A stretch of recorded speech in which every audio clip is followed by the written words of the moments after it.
Parents have to be extremely careful. It's very easy to blame the child. The child is not to be blamed. We learn about life through questions. Can people then change their aura? Do they happen through the subconscious mind? How do we get rid of it? Does that really help? Can we enhance it more than what it is? To answer some of these, Mr. Praveen Mankar, founder of Pratibimb Charitable Trust, brings to you Face to Face. This week we are talking about parenting babies. Ensure the baby burps. Talk to the baby. Sing for the baby. Instructions, instructions, and so many instructions. In the earlier days, parents actually learnt parenting infants only after they became parents. They learnt it along the way. Today, there's so much information available in the media, in the books. We have counselors.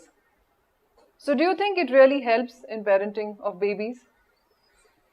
Every education helps. The problem is that we have forgotten that our ancestors, grandfathers, great-grandfathers, they were successful parents. So obviously they did something right.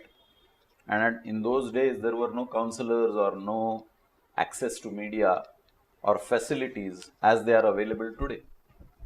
What we seem to forget as human beings is that the baby ultimately grows up to be an adult.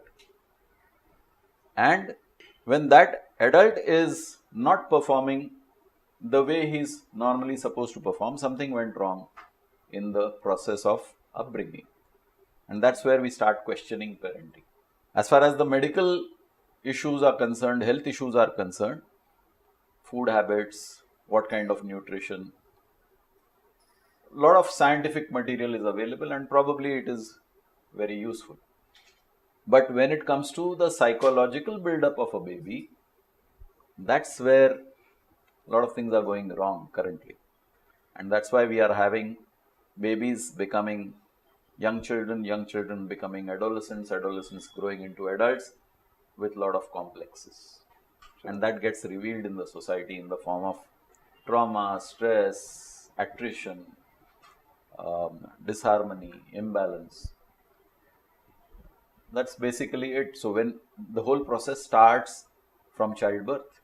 So are you trying to say that the baby's state of mind actually starts shaping right from when it's a little infant?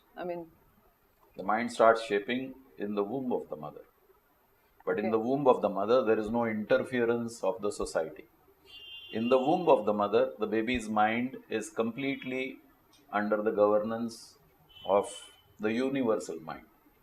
When I say universal mind, people have question marks. Every human being anywhere in this world is identically constructed. Whether you take America, Europe, Africa, Asia, Australia, the structure of the human baby is identical. So there is something perfectly organized, synchronized in the formation of the baby in the womb. The problem starts after the delivery. When you get exposed to the environment, different cultures, different values, different languages, that's where the shaping of the conscious mind starts building up. So from day one, the conscious mind is now getting cultivated. Okay. Now depending on what background, what environment, what influences, that will determine the quality of the child growing up into an adult. So that's an important subject, that how a baby should be cultivated. Food, clothing, those are minor issues. So is this why sometimes we find that some babies, when they look at some individuals, they smile and they are happy. While they look at some other individuals, they just begin to cry loudly. So are they able to really understand anything, or what is this phenomenon? This is not such a straightforward subject, because you must also remember that the babies come with a background. Okay. So some babies are happy babies. Some babies are cranky babies. They are not happy babies. Now that background takes us into another subject. So we will digress from this topic. Okay. But you're right. With some individuals, babies vibe well. So when we say the word vibe, It's basically vibrations. Okay. The whole universe is a bundle of vibrations. A baby's body vibrates at a particular frequency and amplitude. Your body is vibrating at a particular frequency and amplitude. When your vibrations are not in sync with the baby's vibration, the baby is uncomfortable. And that discomfort gets revealed or manifested in the form of crying or showing unpleasantness on the face. When your vibrations are in sync with the baby's vibrations, the baby is a happy baby. She smiles or he smiles, jumps, comes willingly in your arms. You extend your arms, the baby is willing to come. Yeah, Somebody willingly other, someone else extends the They arm, the refuse baby to. refuses. True. So what is this? This is a question of vibrations. The baby doesn't know who you are. You're a newcomer, and yet the baby is willing to come to you. And somebody who is there with the baby is not willing to go. So it's not such a straightforward subject as people think buying potatoes or vegetables. True. So you do believe that we can do sanskars on infants also. Oh, yes. So how do you suggest, or how exactly? So first the is that sanskars have to be done on the parents and the people around the baby. We don't understand so many things. We just indulge in things without understanding the subject. Parenting is a subject. Before parenting was marriage. We don't understand marriage, we indulge in marriage. And then we have a baby. And then we don't know how to go about dealing with the baby. Then you are not the only influencing factor in the baby's life after the baby is born. There are other people who influence the babies. What is the level of your influence on the baby? What is the influence of the society on the baby? That determines in which direction the baby's mind gets cultivated. Many parents will discover after the child becomes 10, 11, 12, our children don't listen to us. What happened? Your influence started diminishing and the society influence started taking control. Because it was convenient for you to focus on your careers, your passions, your involvements in whatever field you are engaged in. And that took you away from your child. The child in the meantime filled up his or her time with the society around that child. What he saw Could around. be school friends, could be school teachers, could be uncles, aunts. So for infants, would you say there's something like some concept like bad parenting for infants? Neglect is the worst kind of parenting. Okay. Because whatever you do over a period of time has an impact. It's like if you take a piece of paper and write the letter A. So there is a single print. You have written the letter A once. Now if I ask you to write repeatedly on that A, there is multiple prints. Yeah, the ink gets darker and darker. A baby's mind is like that. If you start programming the baby's mind with whatever culture that you want to introduce your baby to, that cultural print becomes dark. And if that cultural print is sustained, it remains. But if it is written once today, then for 2-3 days there is no backup. Then somebody else is imprinting something else. Then there is a lot of confusion in the baby. There is no consistency. For example, you are trying to teach or you are trying to learn yourself 3 languages at the same time. Right. You will be in trouble. You will not know which grammar to apply where. The syntax changes from language to language. So the baby also, the baby is more flexible than you and me because the mind is fresh. But developing systems, and that's why systems are important.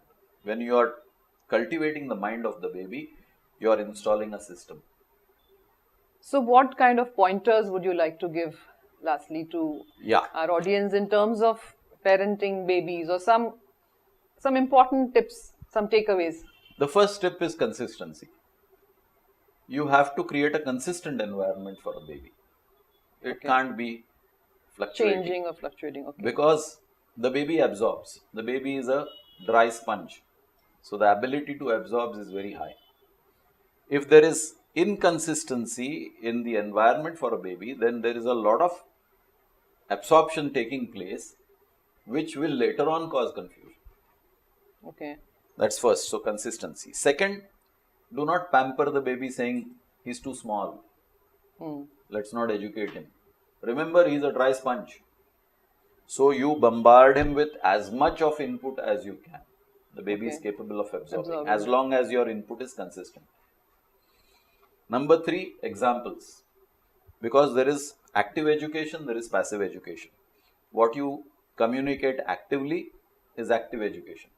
But what the baby is absorbing through his senses, he's seeing things, he's hearing things, he's smelling things, he's touching things, he's tasting things, that becomes education for him. Now, if you are cultivating a particular food pattern, a good example is the Western children versus the Indian children. The Indian children are fed with a lot of sweets. So if you are eating a rasgulla as an adult, you don't find it harmful because your tongue is cultivated to that sugar sweet. You give a rasgulla to a Western child, oh my God, it's so sweet. And you almost get surprised that how could he twist his face and not like a rasgulla. So this is called cultivation. So there is an active cultivation of the baby, there is a passive cultivation of the baby. When you provide an environment of inconsistencies, then you have provided an environment of confusion. So we have to be extremely careful how we behave in the presence of the baby. Okay, my dad wakes up at the same time. My dad has a bath. My dad dresses up well. My dad leaves the house at the same time. Is being watched. Watched by them. That's not an active education, but that's a passive education. The same baby watches a dad waking up at 5 o'clock one day, 10 o'clock another day, casual on one day, talking anyhow. That's also education. For the baby, there is no right and wrong. There is just availability to be absorbed, and it absorbs. The judgment part starts coming around the age of 6, 7. They start then analyzing, reasoning. Up to that point, they are just absorbing. So you're saying the disciplining should start right when it's a little infant. Yes. So about the feeding time, the you start bathing disciplining time. yourself first. Yes, okay. Like you will see in some movies, parents are insisting that the child sleeps at 8 o'clock or 9 o'clock. Go to bed, tuck yourself, switch off the lights. Parents insist on that. So that's good education. Some parents insist when you wake up, do up your bed yourself. Make up your, Fold your blanket. The same thing as brushing of teeth. We don't give the option to the child, okay, today you didn't brush your teeth, it's okay. You insist, you're woken up, brush your teeth. Now for every adult, brushing teeth is a habit. I don't have to be told, brush my teeth. I wake up, I brush my teeth. So this is all formation of habit, which is, in technical terms, it is conditioned reflex. You are conditioning the mind of the baby. So parents have to be extremely careful. It's very easy to blame the child. The child is not to be blamed. No matter how many books we read or how much we read on the media, we need to discipline ourselves. We need to first change our behavior and then expect the same from our little babies. If you have some questions about life, please connect with us. Do not forget to like, share, subscribe, and press the bell icon for weekly updates.